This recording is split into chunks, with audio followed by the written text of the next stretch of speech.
বলতে হবে তোকে পলাশ, ওই রক্তে ভাসিয়ে দিতে হবে এই শরীর।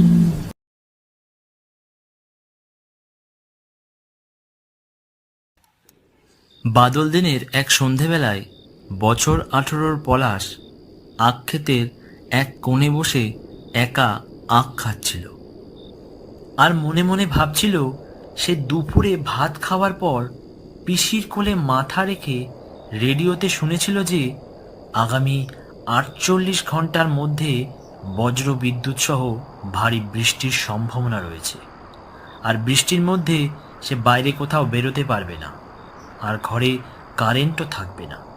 তাই ঘরের অন্ধকারে হ্যারিকেনের আলোয় পিসির কোলে মাথা রেখে সে ভূতের গল্প শুনবে।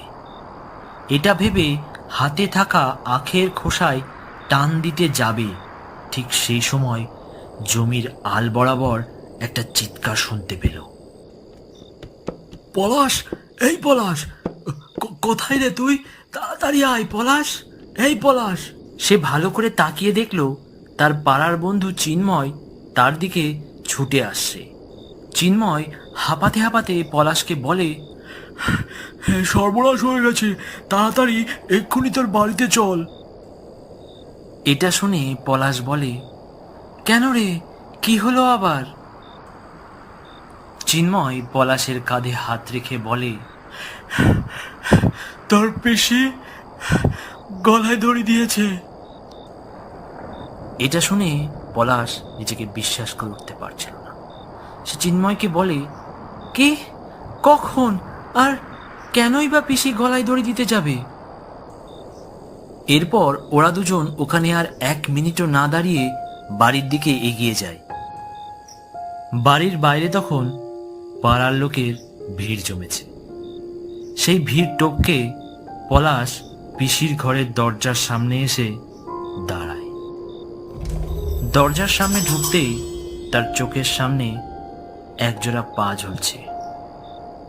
সে মাথা উঁচু করে দেখল ওপরে সিলিং ফ্যানে তার পিসির ঝুলন্ত দেহ ঝুলছে।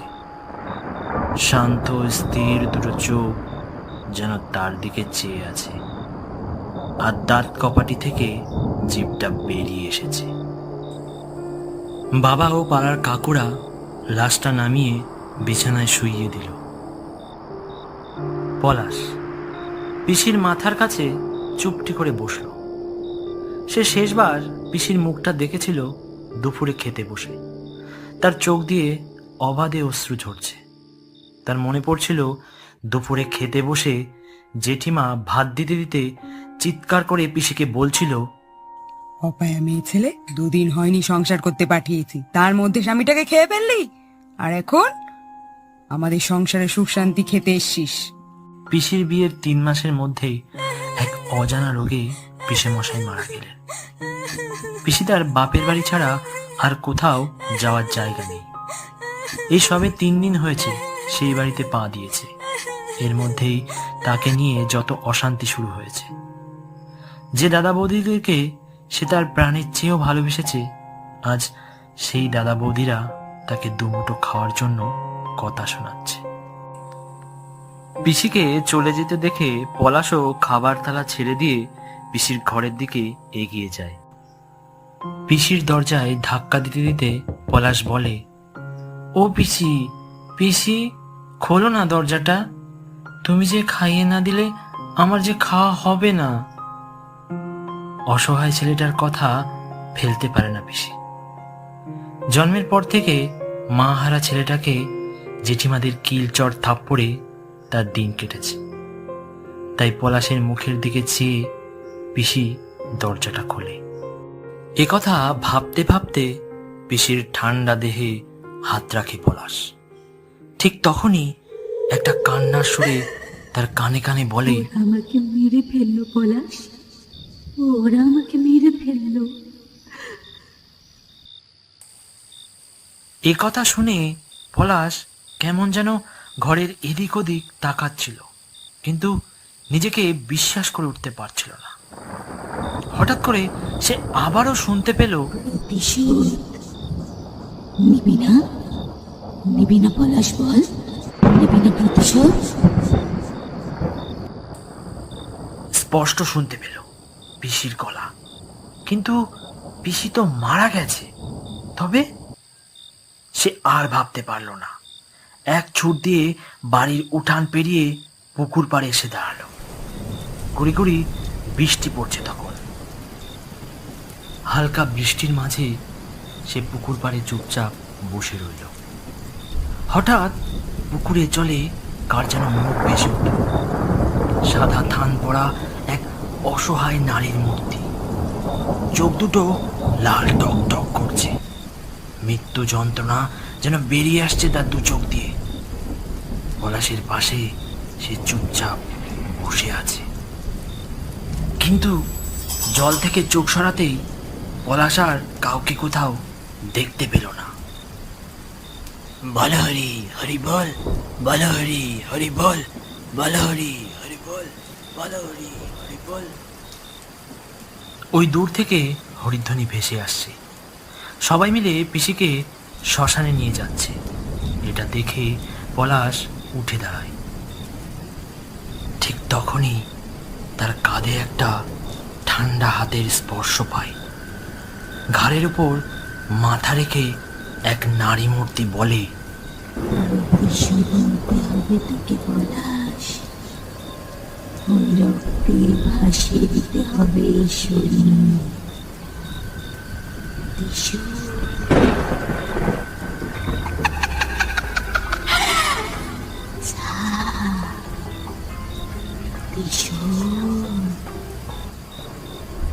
পলাশের কপালে বিন্দু বিন্দু ঘাম জমতে থাকে। শুকিয়ে যাওয়া গলায় পলাশ ভয়ে ভয়ে বলে, কার রক্ত পিসি?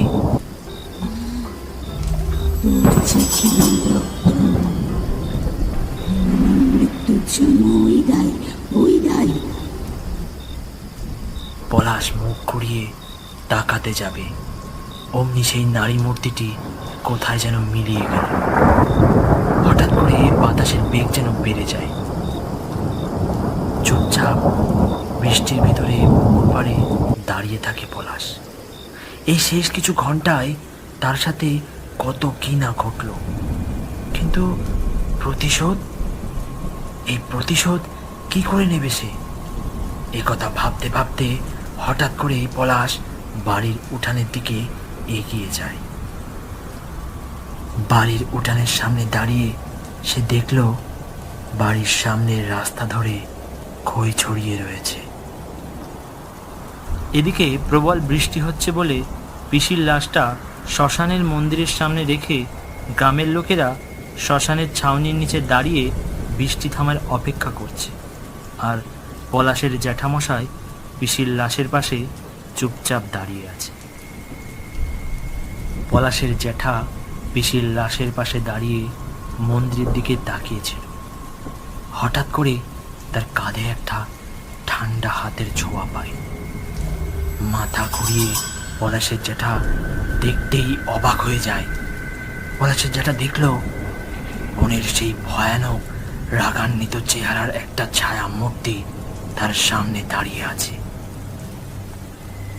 এটা দেখে পলাশের জ্যাঠামশাই বলে, ও ও ওর না, বোন আমার তো ওই এখানে, আমাকে ক্ষমা করে দিস বোন আমার। তোর বউঠানের কথার ওপর আমার যে কথা বলার উপায় ছিল না রে, আমাকে পারলে ক্ষমা করে দিস। আমার প্রতিশোধ চাই, রক্ত চাই। বোনের এই ভয়ানক চেহারা ও কথা শুনে পলাশের জ্যাঠামশাইয়ের কেমন যেন মাথা ঘুরতে থাকে, এবং মাথা ঘুরতে ঘুরতে হঠাৎ করে ওখানেই পলাশের জ্যাঠামশাই পড়ে যায়। পলাশের জ্যাঠাকে পড়ে যেতে দেখে গ্রামের লোকজন ওখানে ছুটে আসে, কিন্তু এ কি, লাশটা কোথায় গেল? এ তো শুধু খাটটা পড়ে আছে, লাশটা যে ওখানে আর দেখা যাচ্ছে না। এটা দেখে গ্রামের লোক রীতিমতো ভয় পেয়ে যায়। সবাই এটা ভেবে আতঙ্কিত হয় যে এই ধরনের ঘটনা তাদের জীবনে কখনো ঘটেনি। এদিকে বৃষ্টির মধ্যে দূরে দাঁড়িয়ে পলাশ দেখছিল পিসির ঘরের জিনিসপত্র দাদা দিদিরা বাইরে ফেলে দিয়েছে। এটা দেখে পলাশ মনে মনে ভাবছিল, আচ্ছা কেউ কি পিসিকে একটু ভালোবাসতে পারলো না? পিসি তো কিচ্ছু চায়নি, একটু ছায়া আর দুবেলা দুটো খেতে চেয়েছিল। এটাই কি পিসির বড় অপরাধ ছিল? এরপর পলাশ ঘরে ঢুকতে যাবে, ঠিক তখনই রান্নাঘরের দিকে তার চোখ পড়ল। পলাশ দেখল বড় জেঠিমা এক থালা ভাত আর তরকারি নিয়ে গোগ্রাসে গিলছে। এই সময় খাওয়ার কথা মাথায় আসে কি করে? এটা দেখে মাথাটা গরম হয়ে যায় পলাশের।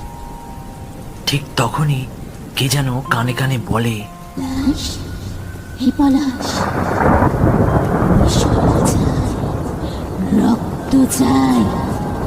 পলাশ,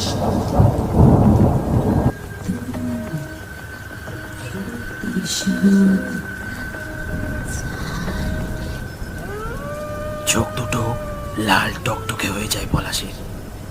একটু একটু করে রান্নাঘরের দিকে এগিয়ে যায় পলাশ, আর এক দৃষ্টিতে চেয়ে থাকে জেঠিমার দিকে। হট করে বেটার ছেলে রান্নাঘরের দিকে এগিয়ে আসছিস যে বড়, পিসি তোকে গিলিয়ে যায়নি? হ্যাঁ, কানে একথা বারবার বেজে ওঠে পলাশে।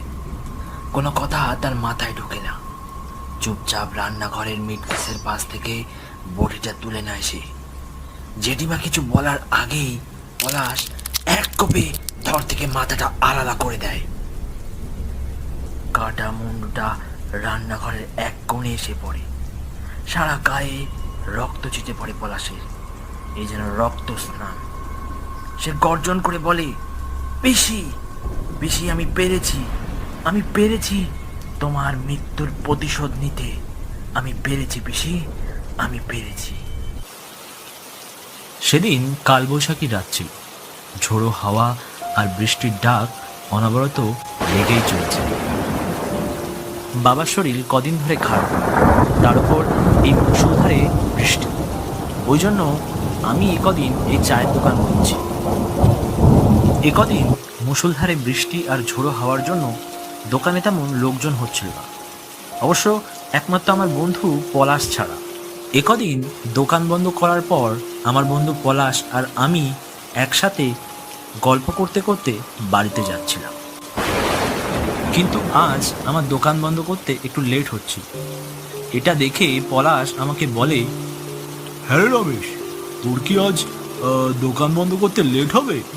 কারণ কালকে আমার একটা ইন্টারভিউ আছে চাকরি, ওই জন্য বলছিলাম। এটা শুনে রমেশ বলে, ও আচ্ছা আচ্ছা, তাহলে এক কাজ কর, তুই নয় আজকে তাড়াতাড়ি বেরিয়ে যা, আমি একটু পর বন্ধ করে তারপর বাড়ি যাচ্ছি। এটা শুনে পলাশ আস্তে আস্তে বাড়ির দিকে এগোতে লাগে। এরপর পলাশ চলে যাওয়ার কিছুক্ষণ পর আমি আস্তে আস্তে দোকানটা বন্ধ করলাম এবং তারপর ছাতা মাথায় দিয়ে আস্তে আস্তে বাড়ির দিকে এগোতে লাগলাম। কিছু দূর হেঁটে যেতেই আমি একটা গাছের পাশে দাঁড়ালাম এবং দাঁড়িয়ে শুনতে পেলাম কেউ একজন ওই রাস্তা দিয়ে হেঁটে আসছে। এটা শুনে মনে মনে ভাবলাম, এই রাস্তা দিয়ে এত রাত্রে সচরাচর তো কেউ আসে না। আর এটা দেখার জন্য আমি চুপচাপ ওই গাছের পাশে দাঁড়িয়ে থাকলাম। এরপর আমি যেটা দেখলাম সেটা দেখে আমি রীতিমতো থতমত খেয়ে গেছি। আমি দেখলাম আমাদের সবার প্রিয় গোপাল দাদু হেঁটে আসছে, আর দেখলাম গোপাল দাদুর হাতে একটা কাটা মানুষের মুন্ডু, যেটা নিয়ে গোপাল দাদু বিমলকুলোর পুকুর পাড়ের দিকে এগিয়ে যাচ্ছে। এরপর আমি গোপাল দাদুর পেছন নিলাম, কিন্তু বিমলকুলোর পুকুরের সামনে যেতেই আমি আর গোপাল দাদুকে দেখতে পেলাম না। তারপর বৃষ্টির মাত্রাও বেড়েছে, তাই আর দেরি না করে চুপচাপ বাড়ির দিকে রওনা দিলাম। পরের দিন সকালবেলা পলাশ ও গ্রামের একজন আমার দোকানে বসে চা খাচ্ছিল। ঠিক ওই সময় গোপাল দাদু হাঁটতে হাঁটতে আমার দোকানে আসে, বসে এবং আমাকে বলে, কাল থেকে গাটা বড় ব্যথা। এটা শুনে পলাশ গোপাল দাদুকে বলে, কেন দাদু, হঠাৎ করে তোমার আবার গা হাত পা ব্যথা হলো কেন? কি জানি পলাশ, বুঝে উঠতে পারছি না। তবে ইদানিং এই মাছ ধরার নেশা জবে থেকে আমার লেগেছে, তারপর থেকেই আমার যেন গা হাত পার ব্যথা মোটেই যাচ্ছে না। ঠিক বুঝে উঠতে পারছি না রে। এরপর গ্রামের লোকটি হঠাৎ করে বলে, তোরা কি এটা শুনেছিস যে কাল রাতে কৈলাস খুড়োকে কি যেন হত্যা করেছে? সবচেয়ে আশ্চর্যের বিষয় যে তার দেহ পাওয়া গেছে, কিন্তু তার কাটা মুন্ডুটা খুঁজে পাওয়া যাচ্ছে না। আর এইরকম ঘটনা আমাদের গ্রামে আগে কখনো ঘটেনি। কি বলছিস রে?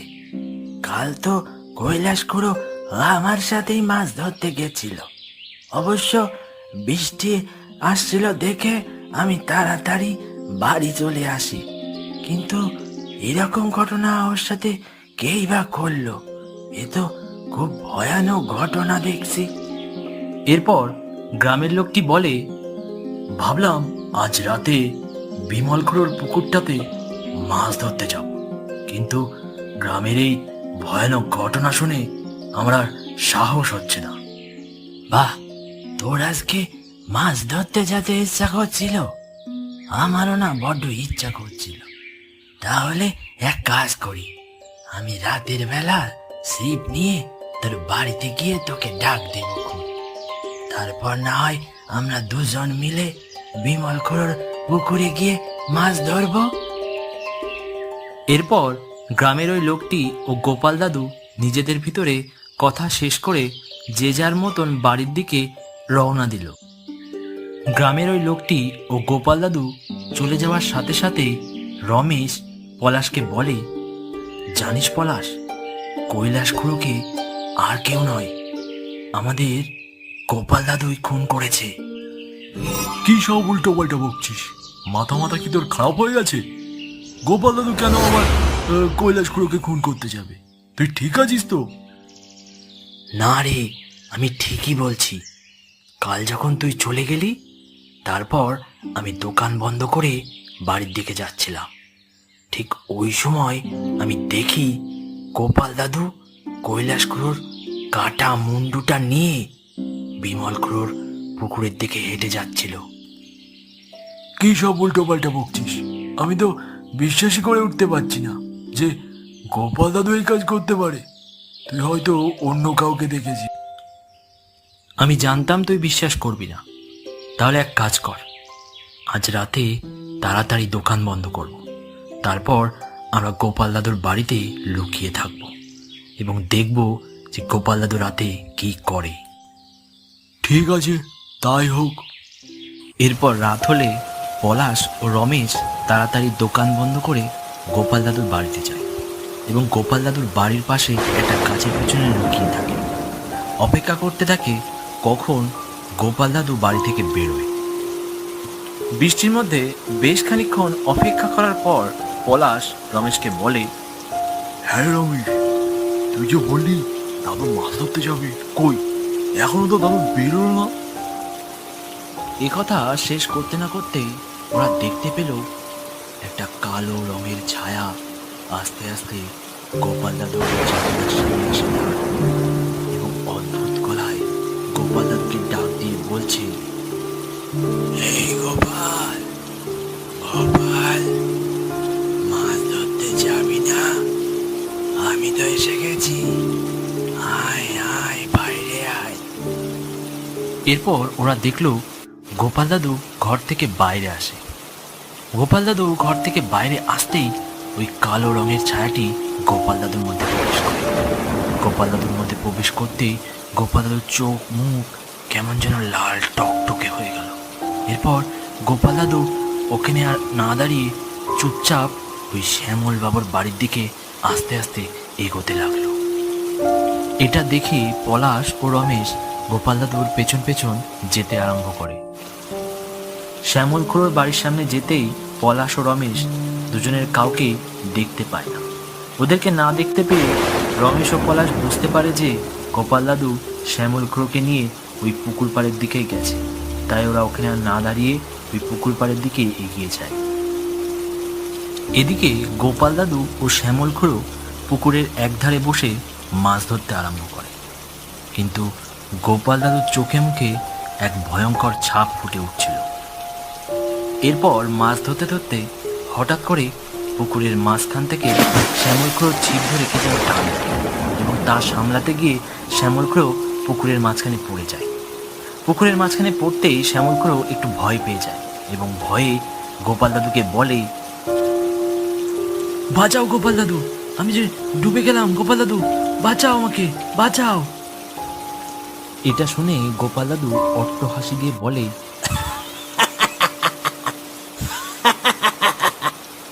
কেউ তোকে এখন বাঁচাতে পারবে না, এখন যে আমি তোর মুন্ডু কেটে খাবো।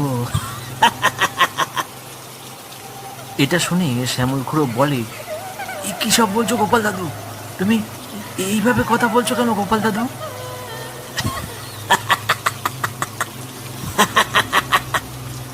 আমি তোর গোপাল দাদু নই, দেখবি আমার আসল চেহারা, এই দেখ। কথা বলতেই গোপাল দাদুর ভেতর থেকে একটা কালো রঙের ছায়া বেরিয়ে এসে একটা ভয়ঙ্কর মানুষের রূপ, যা দেখতে খুবই ভয়ঙ্কর ছিল। এখন তোর মুন্ডু কেটে আমি তোর কাঁচা মাংস খাবো, কেউ তোকে এখন বাঁচাতে পারবে না, কেউ না। ঠিক তখনই রমেশ ও পলাশ ওখানে এসে উপস্থিত হয়। আর রমেশ ওই লোকটিকে বলে, দাঁড়াও, শ্যামল খুড়োকে খাওয়ার আগে তোমার জন্য তো আরো ভালো ভালো খাবার নিয়ে এসছি, সেগুলো তো আগে খাও। এই কে তুই? আর তুই এখানে কি করছিস? আর তুই আমার জন্য কি খাবার এনেছিস আবার? এটা শুনে রমেশ বলে, আমি শুনেছি তুমি মানুষের কাঁচা মাংস খাও, তাছাড়া তুমি বড় বড় জ্যান্ত মাছ খাও, তাই তোমার জন্য একটা বড় মাছ নিয়ে এসেছি। তাই বুঝি?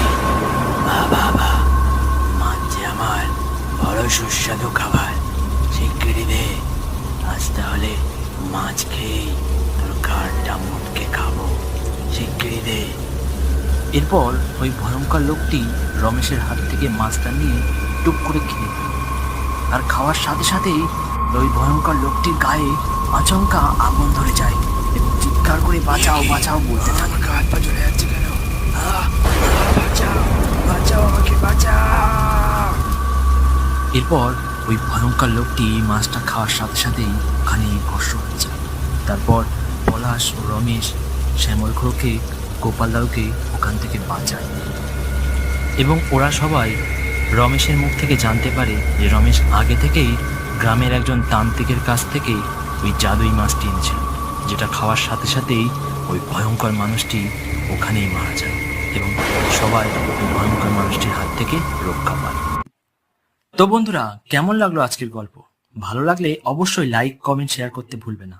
আর হ্যাঁ, আমাদের চ্যানেলে নতুন হলে অবশ্যই চ্যানেলটি সাবস্ক্রাইব করতে ভুলবেন না। ততক্ষণ সবাই ভালো থাকবেন, সুস্থ থাকবেন। নমস্কার।